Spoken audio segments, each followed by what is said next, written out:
양승태 전 대법원장이 오늘 자택 앞에서 기자회견을 가졌습니다. 자신의 재임 기간에 일어났다라는 이른바 재판 뒷거래 의혹에 대해서 해명하기 위해서였는데요.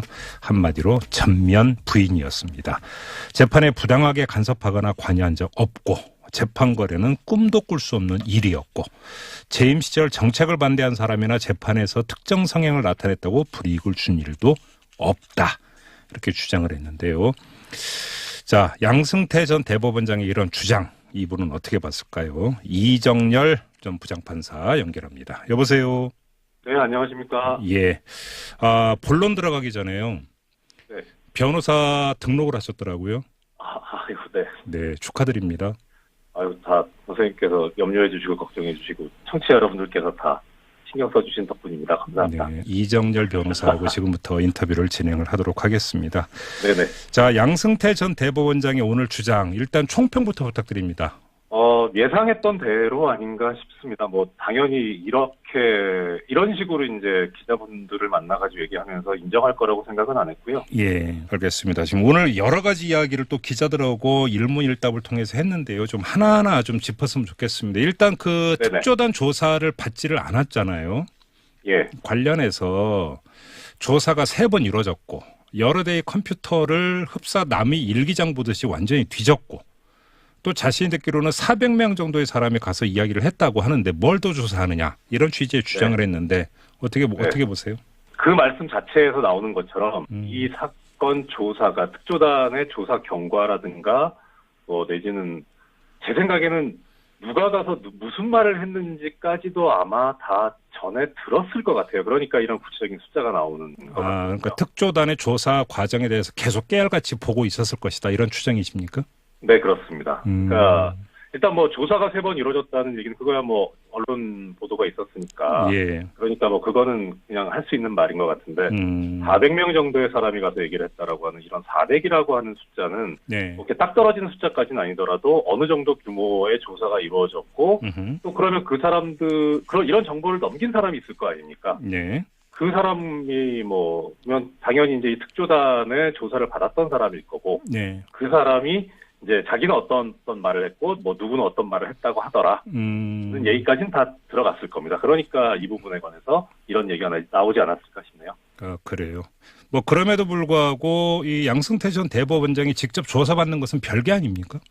그렇죠. 당연하죠. 그러니까 이 두 가지 점에서 뭐 볼 수 있는데요. 하나는 알고 있었느냐. 그러니까 이 지금 작성된 문건들의 내용에 대해서 그다음에 더 나가서 지시를 했느냐, 네.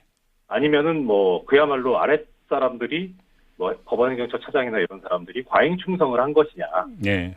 예, 이런 거를 밝히려면은 당연히 이제 본인이 조사를 받아야죠. 그거는. 지금 그 변호사께서 말씀하신 그 대목, 양승태 전 대법원장이 알고 있었는가부터가 이제 그 문제가 되는데 오늘 재미있는 지금 그 표현이 나옵니다. 이 기자들과의 일문일답에서 보면 네네. 사법부에는 하루에도 수많은 일이 일어나고 있는데 그 중에서는 저한테 보고 안 되고 넘어가는 것이 훨씬 더 많다. 네. 일회성 보고나 중요성 없는 건 금방 잊어버리고 또 결과도 사후에 보고하는 것이다.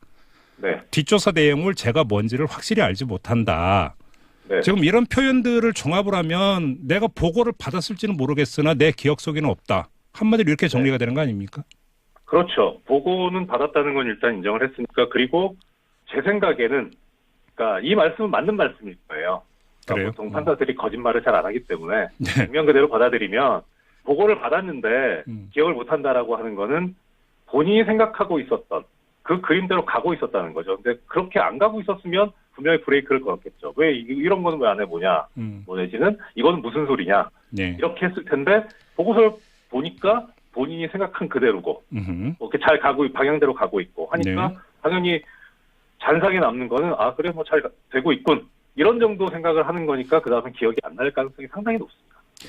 이것도 마찬가지인데요. 그러니까 대통령 독대전 말씀 자료 관련 그러니까 내용이 있지 않았습니까? 관련해서 기자가 질문을 했더니 이 그 만나면 그냥 덕담을 하고 좋은 이야기로 분위기를 만들어야지 싸우려고 하는 것도 아니지 않느냐. 그래서 화제거리가 그렇죠. 있어야 하니까 말씀 자료가 나온 거다. 그러니까 특별한 의미 네. 부여할 필요가 없다. 이런 취지의 주장인데요. 네. 결국은 지금 그 모든 그러니까 문건의 존재 자체를 부인하는 게 아니라 문건의 성격에 대해서 지금 그 양승태 전 대법원장은 그렇게 중하게 볼 사안이 아니다. 계속 이 점을 강조하고 있는 것 같은데요. 뒤집어서 얘기하면 그걸 겁니다. 일단은 말씀대로 그건 어떤 협상을 하러 간다기보다는 본인 말에 의하면 네. 그러니까 뭐 명절날 이렇게 뭐 덕담을 위해서 이렇게 가는 말씀 자료다 뭐 이런 정도는 사실 그거죠. 뭐 요새 뭐 사법부에서는 법원에서는 뭐 상고법원에 대해서 신경 쓴다면서요. 뭐 잘 되고 있습니까? 이런 식으로 이제 대통령이 물었을 때 네. 그때 뭐라고 답변할 거냐 이런 준비는 할 수 있을 겁니다. 네네. 그런 걸 위해서 그러면서 거기에 저희가 뭐 이렇게 국가 발전을 위해서 뭐 KTX 그 승무원 사건도 이렇게 판결을 했고요. 네네. 정교 사건 이렇게 판결했고요. 뭐 이런 식으로 준비를 했겠죠. 네네. 근데 이제 문제는 독대죠, 독대. 그러니까 독대 때 어떤 것이 오간 거냐 네. 이런 거에 대해서는 지금 명확하게 답을 안 하고 있거든요. 예. 예. 근데 그거는 설령 그 확인할 방법이 없는 거잖아요. 의혹이 나온다 하더라도. 그렇죠. 현재로서는 지금 그 특조단의 발표 자체에 의하더라도 가장 중시돼야 되는 부분이 일단 임종원 전 법원행정처 차장이 뭐라고 얘기를 했는지에 대해서 보고서에 안 나와 있거든요. 그러니까 이거 내가 다 한 거다라고 예. 했다는 건지 네. 아니면 뭐 누구의 지시라든가 뭐 아니면 뭐 사후 보고 승낙을 받았다라고 이렇게 얘기를 했다는 건지 그게 안 나와 있거든요. 네. 그다음에 그 윗선 고영한 법원행정처장과 그다음에 박병대 법원행정처장 네. 여기는 저 박병대 법원행정처장은 아예 조사조차 안 받고 그냥 편지로 가름을 했다는 거고요. 네네. 그 윗선이 이제 양승태 대법원장도 조사가 안 됐고요. 그러니까 일단은 어느 선까지 지금 얘기가 됐고 그 다음에 왜 조사가 안 됐는지가 사실은 발표가 돼야 되는데 단순히 그냥 뭐 조사를 거부했기 때문에 이렇게 넘어가기는 조금 어려운 상황이 아닌가 싶습니다. 이 점은 어떻게 봐야 됩니까? 이제 그 본인의 재임 시절에 뭐 특정 성향을 나타냈다고 불이익을 준 거나 편향된 대우를 한 경우는 없다 이렇게 주장을 했는데 네. 이 사건의 시발점이 이른바 블랙리스트 의혹에서부터 시작을 했던 거 아닙니까? 네네. 판사에 대한. 네. 지금 그 이거에 대해서 거의 전면 부인한 입장을 밝힌 건데 이건 어떻게 읽고 계세요? 서기호 전 판사도 그렇고 저도 그렇고 이제 퇴직한 지 좀 오래됐죠. 저도 이제 한 5년 됐거든요. 예예. 그 두 사람을 잊어버리신 거 아닌가 싶어서 좀 서운하긴 합니다. 본인 말씀. 다른 분들은 제가 명확하게 뭐 증거라든가 뭐 그런 거를 알지 못하고 가지고 있지 않으니까 그런데 적어도 이제 피해자의 증언 진술도 하나의 증거가 될 수 있으니까 피해자들이 있는데 네. 그래도 좀 기억 좀 해주시지 뭐 벌써 잊으셨나 싶네요. 알겠습니다. 우리가 균형 잡힌 시각을 위해서 한번 이렇게 질문을 드려보겠는데요. 사실 그 특조단이 밝혀낸 문건의 전문이 공개된 경우가 없습니다. 그리고 네네. 그 제목만 가지고 근데 어떤 문건의 내용을 단정을 해가지고 네네. 그 양승태 대법원에서 이런 짓을 저지른 것이 아닌가라고 하는 것도 사실은 섣부른 예단일 수도 있는 거거든요. 그렇지 않습니까? 그렇습니다. 네. 그러니까 그러면 네. 또 한 가지는 설령 문건이 그렇게 작성이 됐다 하더라도 네. 그게 청와대 보기 좋으라고 뻥튀기 했을 가능성도 있는 거잖아요. 사실 또. 그 가능성도 있죠. 배제할 수 없는 것 아니겠습니까? 네, 그렇습니다. 이렇게 본다면 지금 특조단에서 밝혀낸 문건의 몇 개의 제목만 가지고 이 사안이 성격이 이런 거더라고 규정하는 것도 섣부를 수 있다라는 주장이 나올 수 있는데요. 이 점은 어떻게 받아들이세요? 네. 당연히 그렇게 얘기할 수 있을 거는 같습니다. 사실 중요한 거는 예.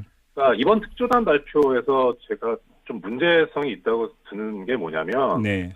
물론 조사를 한 주체는 특조단이긴 한데 네. 이제 문제는 그렇게 해서 결론까지 낼 수는 있지만 그렇게 결론을 내가는 과정이 네. 어떠한 경로로 해서 어떠한 절차로 해서 이런 결론을 냈다라고 국민들께서 납득을 하셔야 될 상황이거든요. 그렇죠. 근데 이제 그게 납득이 잘 안 되면 그러면은 이제는 판단 주체가 판단한 거에 대해서 내려놓고 이것이 이런 결론을 내는 것이 맞는 것이냐에 대해서 국민들께 동의를 구하고 정보를 공개를 해야 되지 않나 싶거든요. 문건을 그러니까 속칭 까야 된다, 모두 까야 된다 이런 입장이신 거죠? 그렇죠. 네, 지금 국민들께서 못 믿으시니까 그러면은 저희는 이러한 자료를 보고 이렇게 판단했는데 국민 여러분들께서 어떻게 생각하십니까?라고 해야 마땅한 그게 바로 주권자인 국민을 대하는 자세가 아닌가 싶거든요. 그러니까 말씀대로 제목만 보고 판단하는 것이 섣부를 수 있기 때문에 그 주장은 당연히 저는 뭐 일리 있는 주장이라고 생각하고요. 그런 주장도 있으니까 당연히 문건을 다 공개해야 된다.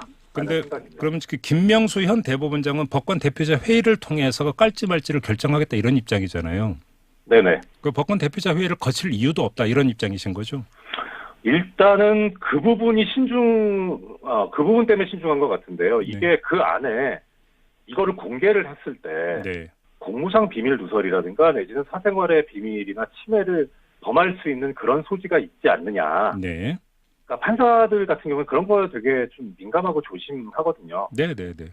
예, 그러니까 그런 것 때문에 또 신중하기도 하고요. 과도한 신중함이 보이기는 합니다. 네. 자, 그러면 짧게 이전부터 양승태 전 대법원장은 조사 내지 더 나아가서 수사의 대상이 될 수밖에 없다고 봐야 되는 거죠. 그렇죠, 당연하죠. 알겠습니다. 그러면 이제 그 중요한 점은 이제 이 그 수사 가능성인데요. 일단 검찰은 기다리고 있는 것 같은데 저는 여기서도 사실은 국민의 한 사람으로서 납득할 수가 없는 게 검찰이 수사하는 게 뭐 고소고발이 들어올 때만 수사하는 건 아니지 않습니까? 인지 수사라는 그렇죠. 것도 있는 것 아니겠습니까? 거기다가 네네. 이 건 같은 경우는 10건이 넘는 이미 고발이 접수가 되지 않았습니까? 네. 그런데 첫째, 법원에서는 그 형사적으로 이걸 할지 말지를 우리가 한번 그 내부 논의를 거쳐서 결정을 하겠다는 이 태도부터가 좀 뭔가 문제가 있는 태도 아닌가요? 당연히 문제가 있는 태도긴 한데 이렇게 생각을 해볼 수는 있습니다. 사실 우리나라가 상권분립제도를 채택하고 있기 때문에 예. 그 상권분립제도에서 나오는 하나의 이념이랄까 뭐 그런 게 자율성이 있거든요. 예를 들어서 국회 내에서 어떤 일이 벌어졌을 때 가급적 행정부나 사법부가 개입하지 않고 국회 내에서 해결을 하라는 네. 그런 것처럼 법원 내에서 어떤 일이 벌어진 경우에 행정부가 먼저 개입하기보다는 법원 내에서 해결을 하고 그게 안 됐을 경우에 이제 행정부가 개입을 하는 그런 모양새가 사실 상권분립제도에서는 아니, 어느 정도 맞을 수는 있거든요. 바로 거기서 이제 문제가 이제 그 사안의 본질 이게 사법적으로 처리 대상이 되느냐 안 되느냐가 그래서 중요한 문제인데 네네. 그 이게 그 예를 들어서 직권남용죄나 권리행사 네. 방해죄나 이런 거 성립이 된다는 주장도 있고 네네. 그 범죄 구성 요건으로 약간 미흡한 부분도 있다는 시각도 있더라고요. 그러니까 그거에 네네. 따라서 사실은 그 판단이 달라질 것 같은데 이정렬 변호사께서는 어떻게 판단하세요, 이 문제는? 일단은 자율성의 문제를 배제를 한다면, 네. 그 다음에는 사실, 일단 저는 어떤 견해냐면은 직권남용 권리행사 방해죄가 성립이 된다는 쪽이긴 한데요. 네. 문제는 그 범죄가 성립되는 대상 행위가 지금 국민 여러분들께서 생각하고 계시는 어떤 뭐 재판 개입, 뭐 이런 게 아니라, 네. 보고서 작성 행위가 직권남용에 해당하는 것 같거든요. 아, 그래요? 예, 그러니까 그 보고서를 작성한 행정처 심의관은 사실 이런 보고서를 작성할 의무가 없는데 위에서 시켜가지고 한 거잖아요. 네. 그러니까 오히려 아. 그래서 문제는 이게 지금 재판 개입 이런 거는 사실 우리 현행법상으로는 처벌 대상이 안 되는 거 아닌가 싶어요. 지금 마땅한 법이 안 보이더라고요. 그런가요? 예, 그래서 지금 난점이 거기에 있고 일단은 하나는 그러니까 결국은 예. 아니, 제가 그 조금 전에 드린 질문의 취지는 상권 분립 네. 체제에서 그 가급적이면 상대 터치하지 않고 자율성에 맡긴다라는 게 네네. 위법의 문제가 아니라 조직 내부의 문제라면 당연히 그래야 되는 거겠죠. 근데 그게 아니라 위법상이나 불법상이라고 한다면 그거는 원칙대로 가는 게 맞지 않느냐라는 취지의 질문이거든요. 맞습니다. 맞는데 이제 그 문제죠. 이제 결국은 수사 대상이 법관들이 될 테니까. 네네. 그러니까 그것 때문에 이제 일단은 내부적으로 해결하는 게 그렇게 해서 정말 이거는 어떤 징계라든가 이런 내부에서 해결할 문제가 아니라 형사처벌을 해야 되는 게 맞다라고 네네. 하면은 그때 가서 고발을 한 이후에 나서도 검찰은 늦지 않을 거다라고 판단을 하고 있는 게 아닌가 싶게. 물론 뭐 제일 좋은 모양새는 법원에서 형사 고발을 하고 네, 그거에 따라서 검찰이 수사를 하는 게 가장 무난한 경우의 수이기는 할 것 같습니다. 근데 그렇습니다. 만에 하나라도 그 지금 사법부에서 형사 고발 문제에 대해서 계속 좌고우면을 하면서 결정을 못 내린다면 검찰이 어떻게 해야 되는가? 바로 이것 때문에 질문을 좀 드렸던 거고요.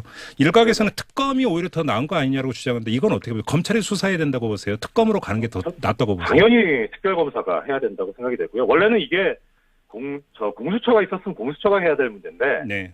근데 이제 공수처가 아직 지금 발족이 안 됐으니까. 네네. 그러니까 지금 법원에서 이 형사고발 여부에 대해서 고민하고 있는 이유 중에 하나가 사실은 뭐 범죄 성립 여부도 있겠습니다만은 네. 결국은 만약에 재판 개입을 했다고 쳤을 때요. 그러면 지금 양승태 전 대법원장뿐만 아니라 당시 대법관들 줄줄이 다 검찰 가야 될 거거든요. 예, 예. 그러면 모양새도 되게 좀 그렇고, 음.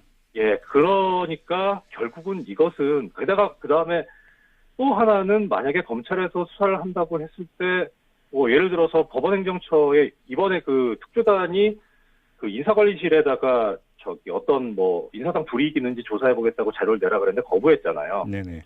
그러니까 그 부분에 관해서 압수수색을 해야 될 거거든요. 그러면은 검찰이 법원을 압수수색한다고 할 때 그걸 영장을 법원이 내줘야 되는데 네네네. 그게 가능할 것이냐. 그러니까 검찰이 그 법원 입장에서 보면은 사실 좀 나쁘게 얘기하면은 검사가 형사재판에서는 자기한테 재판을 받고 있는 그런 대상인데 알겠습니다. 그 사람들한테 수사를 받는다는 게 아마 쉽지는 않을 겁니다. 그래서 특검 그리고 더 나아가서 특별재판소까지 필요하다라는 의견을 갖고 있습니다. 알겠습니다. 뭐 법관 대표자 회의가 그러니까 중요한 분기점이라고 하니까 일단 좀 그 결과를 보도록 하겠고요. 자, 오늘 말씀 여기까지 듣겠습니다. 고맙습니다. 네, 고맙습니다. 네, 지금까지 부장판사 출신의 이정열 변호사였습니다. 조사를 받지를 않았잖아요. 예. 관련해서 조사가 3번 이루어졌고 여러 대의 컴퓨터를 흡사 남이 일기장 보듯이 완전히 뒤졌고 또 자신이 듣기로는 400명 정도의 사람이 가서 이야기를 했다고 하는데 뭘 더 조사하느냐 이런 취지의 주장을 했는데 어떻게 보세요? 그 말씀 자체에서 나오는 것처럼 이 사건 조사가 특조단의 조사 경과라든가 내지는 제 생각에는 누가 가서 무슨 말을 했는지까지도 아마 다 전에 들었을 것 같아요. 그러니까 이런 구체적인 숫자가 나오는 것 같아요. 그러니까 특조단의 조사 과정에 대해서 계속 깨알같이 보고 있었을 것이다. 이런 추정이십니까? 네, 그렇습니다. 그러니까 일단 뭐 조사가 3번 이루어졌다는 얘기는 그거야 뭐 언론 보도가 있었으니까. 예. 그러니까 뭐 그거는 그냥 할 수 있는 말인 것 같은데 400명 정도의 사람이 가서 얘기를 했다라고 하는 이런 400이라고 하는 숫자는 네. 이렇게 딱 떨어지는 숫자까지는 아니더라도 어느 정도 규모의 조사가 이루어졌고 또 그러면 그 사람들 이런 정보를 넘긴 사람이 있을 거 아닙니까? 네. 그 사람이 그러면 당연히 이제 이 특조단의 조사를 받았던 사람일 거고 네. 그 사람이 이제 자기는 어떤 말을 했고 누구는 어떤 말을 했다고 하더라. 얘기까지는 다 들어갔을 겁니다. 그러니까 이 부분에 관해서 이런 얘기가 나오지 않았을까 싶네요. 그래요. 뭐 그럼에도 불구하고 이 양승태 전 대법원장이 오늘 자택 앞에서 기자회견을 가졌습니다. 자신의 재임 기간에 일어났다라는 이른바 재판 뒷거래 의혹에 대해서 해명하기 위해서였는데요. 한마디로 전면 부인이었습니다. 재판에 부당하게 간섭하거나 관여한 적 없고 재판 거래는 꿈도 꿀 수 없는 일이었고 재임 시절 정책을 반대한 사람이나 재판에서 특정 성향을 나타냈다고 불이익을 준 일도 없다. 이렇게 주장을 했는데요.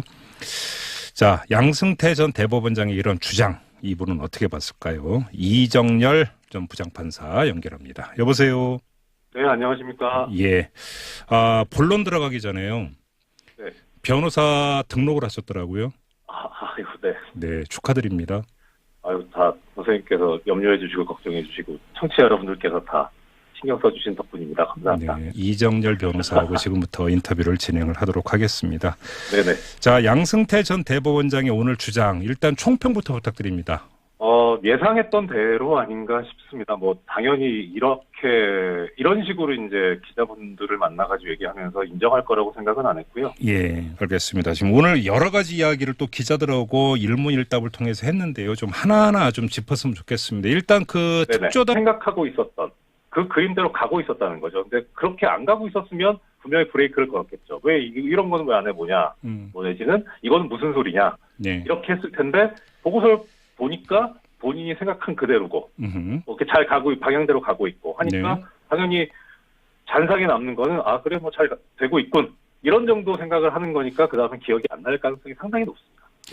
이것도 마찬가지인데요. 그러니까 대통령 독대전 말씀 자료 관련 그러니까 내용이 있지 않았습니까? 관련해서 기자가 질문을 했더니 만나면 그냥 덕담을 하고 좋은 이야기로 분위기를 만들어야지 싸우려고 하는 것도 아니지 않느냐. 그래서 화제거리가 있어야 하니까 말씀 자료가 나온 거다. 그러니까 특별한 의미 부여할 필요 없다. 이런 취지의 주장인데요.